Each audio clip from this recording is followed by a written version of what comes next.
وجہ اس کی کیا ہے؟ تو قرآن نے اپنے قاری کو پہلے یہاں جھنجھوڑا، کوئی ضروری چیزیں تھی وہ بتائے کہ پہلے اس پر یقین کر لو، پہلے سمجھو۔ وہ جو کہہ رہے ہیں نا اذا قیل لهم لا الہ الا اللہ یستکبرون، وہ اس کے لیے تیار نہیں تھے۔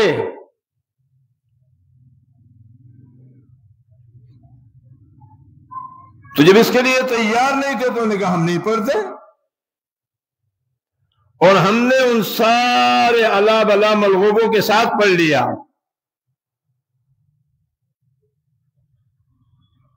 تو وہاں کا کیا ہے وہ تو اللہ جانے، لیکن یہاں اس کا نتیجہ یہ ہوگا کہ قتل و غارت گیری ہوگی، جرائم کا بازار گرم ہوگا، زبانی اور پول کا بازار گرم ہوگا، بڑے چھوٹے کی تمیز نہیں ہوگی، یہاں تک اب تو استاد اور شاگرد آپس میں لگے ہوئے ہیں اور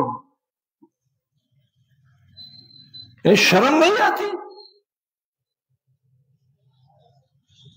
کچھ تو حیا ہو۔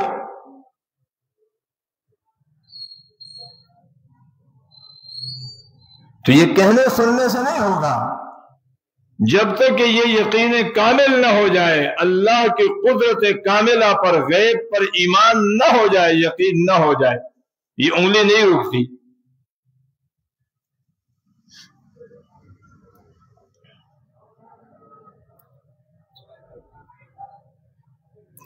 اور جب غیب پر یقین ہو جائے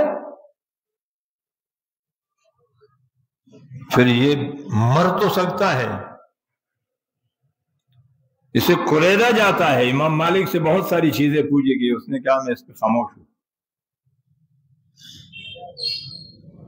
اکابر سے کئی چیزیں پوچھی گئی، انہوں نے خاموشی اختیار کی، کہا نہیں وہ جانے ان کا کام، ہم سے تھوڑی پوچھا جائے گا، ہم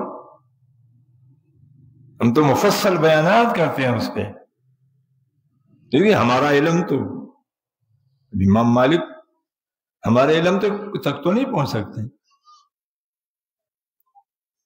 قرآن کہتے وَلَا تَقْفُ مَا لَيْسَ لَكَ بِهِ عِلْمٌ إِنَّ السَّمْعَ وَالْبَصَرَ وَالْفُؤَادَ كُلُّ أُولَئِكَ كَانَ عَنْهُ مسؤولا۔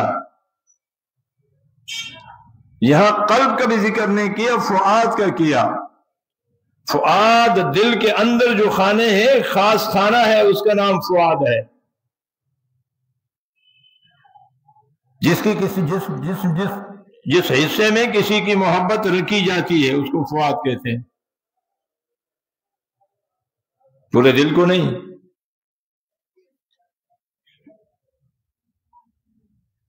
تو سوال ہوگا،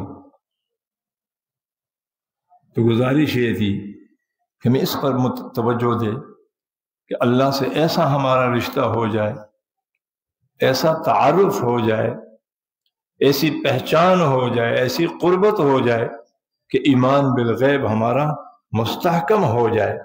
پھر ہماری انگلی جب جائے گی تو پہلے یہ روکے گا، ہماری زبان جب باہر نکلے گی تو یہ آیت ہمیں روکے گا۔